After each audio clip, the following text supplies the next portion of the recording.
नमस्कार दोस्तों, आज की पहली कहानी गुजरात के सूरत की है। यह बात 2018 की है।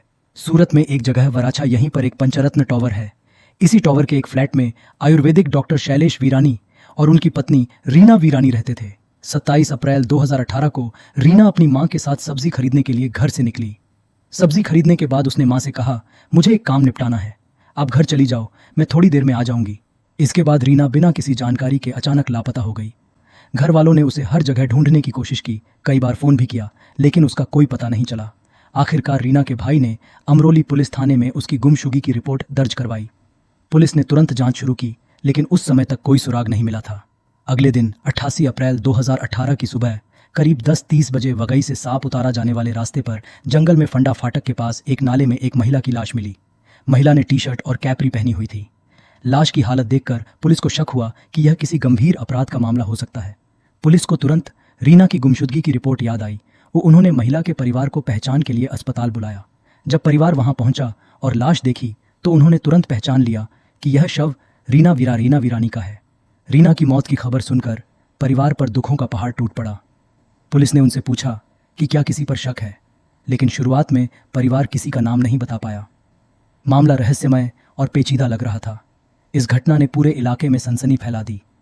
पुलिस ने भरोसा दिलाया कि वे हर एंगल से जांच करें और इस दर्दनाक घटना के पीछे की सच्चाई का पता लगाएंगे। जांच तेज हो चुकी थी और हर सुराग खंगालने की तैयारी शुरू कर दी गई। पुलिस को शुरुआत से ही इस हत्या में किसी जान पहचान वाले के शामिल होने का शक था।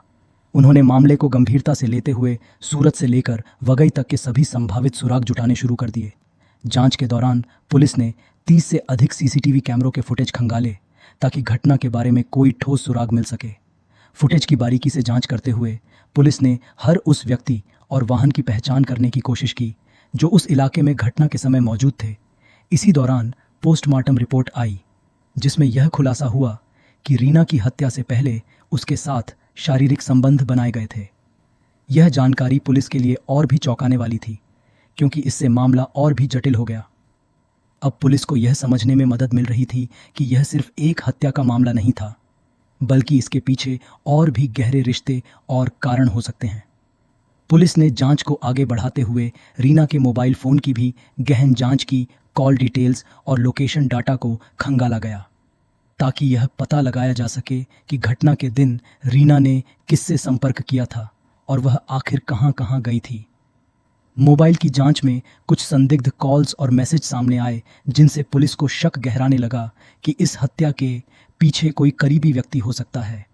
सीसीटीवी फुटेज में पुलिस को कोई खास सुराग नहीं मिला, लेकिन रीना के मोबाइल फोन की जांच के दौरान एक नंबर ऐसा सामने आया जिससे उसने घटना के आसपास के दिनों में सबसे ज्यादा बात की थी।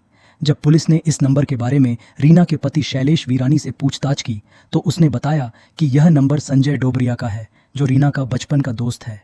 शैलेश ने कहा, मुझे नहीं लगता कि संजय ऐसा कुछ कर सकता है। वह रीना का अच्छा दोस्त है और वह कभी भी उसे नुकसान नहीं पहुंचाएगा। हालांकि पुलिस ने शैलेश की बात पर भरोसा करने के बजाय मामले की तह तक जाने का फैसला किया। अब उनका ध्यान संजय डोबरिया की पृष्ठभूमि और उसकी रीना के साथ हालिया बातचीत पर केंद्रित हो गया। पुलिस ने रीना और संजय के मोबाइल फोन की आखिरी लोकेशन चेक की तो पता चला कि दोनों की लोकेशन एक ही जगह पर थी।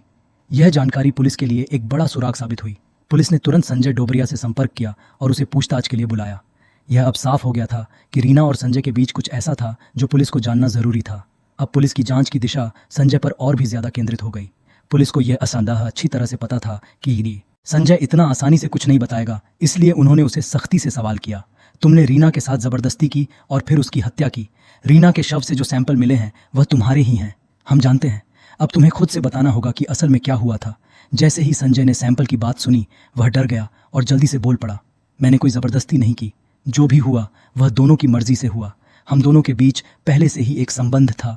संजय की इस बात से पुलिस को और भी कंफ्यूजन हुआ, क्योंकि उसने साफ तौर पर मानी हुई बात को घुमा दिया था। अब पुलिस को यह समझने की जरूरत थी कि क्या यह हत्या सिर्फ एक संबंधों का नतीजा था या इसके पीछे कोई और गहरी साजिश थी। पुलिस ने संजय से और भी सवाल किए ताकि पूरी सच्चाई सामने आ सके। संजय ने पूछताछ में एक कहानी बताई। संजय और रीना बचपन के दोस्त थे और दोनों एक दूसरे से प्यार करते थे, लेकिन उनके घर वालों को उनका रिश्ता बिल्कुल भी पसंद नहीं था। इसलिए दोनों ने अपनी अपनी शादी किसी और से कर ली। हालांकि शादी के बाद भी दोनों एक दूसरे से मिलते रहते थे और शारीरिक संबंध भी बनाते थे। संजय की ट्रांसफार्मर की एक फैक्ट्री थी जहां वह काम करता था। वहीं पर दोनों अक्सर मिलते थे क्योंकि यह जगह उनके लिए एक छिपने का मौका थी। रीना और संजय का यह गुप्त रिश्ता लंबे समय से चल रहा था। रीना और उसके पति शैलेश के बीच पिछले 10 महीने से लगातार झगड़े हो रहे थे। इन झगड़ों ने उनकी शादी को इतना कमज़ोर कर दिया था कि मामला तलाक तक पहुंच गया था। इस तनाव के बीच रीना ने अपने बचपन के दोस्त संजय से मदद मांगी। उसने संजय को बताया कि उसकी शादी टूटने की कगार पर है और वह चाहती थी कि संजय अपनी पत्नी से तलाक लेकर उससे शादी कर ले। अगर संजय उससे शादी करेगा तो वह उसके साथ एक नई जिंदगी शुरू कर सकती है। हालांकि संजय ने साफ कर दिया कि वह अपनी बीवी से तलाक लेकर रीना से शादी नहीं कर सकता। संजय का 11 साल का बेटा था। रीना से शादी करके अपने बच्चे की नज़र में गिरना नहीं चाहता था।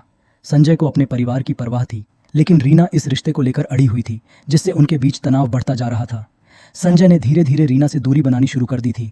वह चाहता था कि यह रिश्ता खत्म हो जाए, इसलिए उसने रीना को फैक्ट्री पर आने से भी मना कर दिया था। 27 अप्रैल को रीना बिना बताए संजय की फैक्ट्री पर पहुंच गई। संजय ने उसे कुछ नहीं कहा और दोनों ने फैक्ट्री में करीब 8 घंटे साथ बिताए। इस दौरान उनके बीच शारीरिक संबंध भी बने। हालांकि बाद में रीना ने शादी को लेकर झगड़ा शुरू कर दिया। वह संजय पर दबाव बना रही थी कि वह अपनी पत्नी को तलाक देकर उससे शादी कर ले। संजय ने उसे बहुत समझाने की कोशिश की, लेकिन रीना मानने को तैयार नहीं थी। उल्टा उसने संजय को धमकी देना शुरू कर दिया। अगर तुमने मुझसे शादी नहीं की तो मैं तुम्हारी पत्नी को हमारे रिश्ते के बारे में सब बता दूंगी। रीना की यह धमकी संजय के लिए तनाव का कारण बन गई और उसने खुद को एक मुश्किल स्थिति में फंसा हुआ महसूस किया। रीना का यह दबाव संजय के लिए असहनीय हो गया। गुस्से में आकर संजय ने उसकी हत्या करने का फैसला किया। 28 अप्रैल की सुबह संजय ने वायर से रीना का गला दबाकर उसे मार डाला। इस दौरान ड्राइवर ने रीना के पैर पाके हुए पड़ रखे थे। हत्या के बाद पहचान छिपाने के लिए संजय ने रीना के कपड़े बदल दिए और उसके शव को अपनी कार में डालकर वगई से सांप उतारा जाने वाले रास्ते पर जंगल में स्थित फंडा फाटक के पास नाले में फेंक दिया। जब पुलिस ने रीना के पति को पूरा सच बताया तो वह संजय पर इतना भरोसा करता था कि उसे कभी संजय और रीना के रिश्ते पर शक नहीं हुआ। उसे लगता था कि संजय ऐसा कुछ नहीं कर सकता था क्योंकि वह रीना का अच्छा दोस्त था। लेकिन अब पूरा मामला सामने आ चुका था और सच्चाई उजागर हो गई थी। इस पूरी घटना के बाद अदालत ने संजय डोबरिया को उम्र कैद की सज़ा सुनाई क्योंकि उसकी हरकतों ने न केवल एक जीवन को समाप्त किया बल्कि एक परिवार को भी तबाह कर दिया। हमारा उद्देश्य ये है कि लोग इन घटनाओं से सीखें और गलत रास्तों पर चलने से बचें। यह कहानी एक अहम चेतावनी है जो हमें बताती है कि जीवन में सही फैसले लेना कितना ज़रूरी है। हमें मिलकर एक बेहतर समाज बनाने की कोशिश करनी चाहिए जहां प्यार और ईमानदारी की अहमियत हो। ऐसी सच्ची घटनाओं और उनसे मिले संदेशों के साथ मैं फिर लौट कर आऊँगा। तब तक के लिए सुरक्षित रहे, सतर्क रहे और याद रखें कि हर कदम सोच समझ कर उठाएं।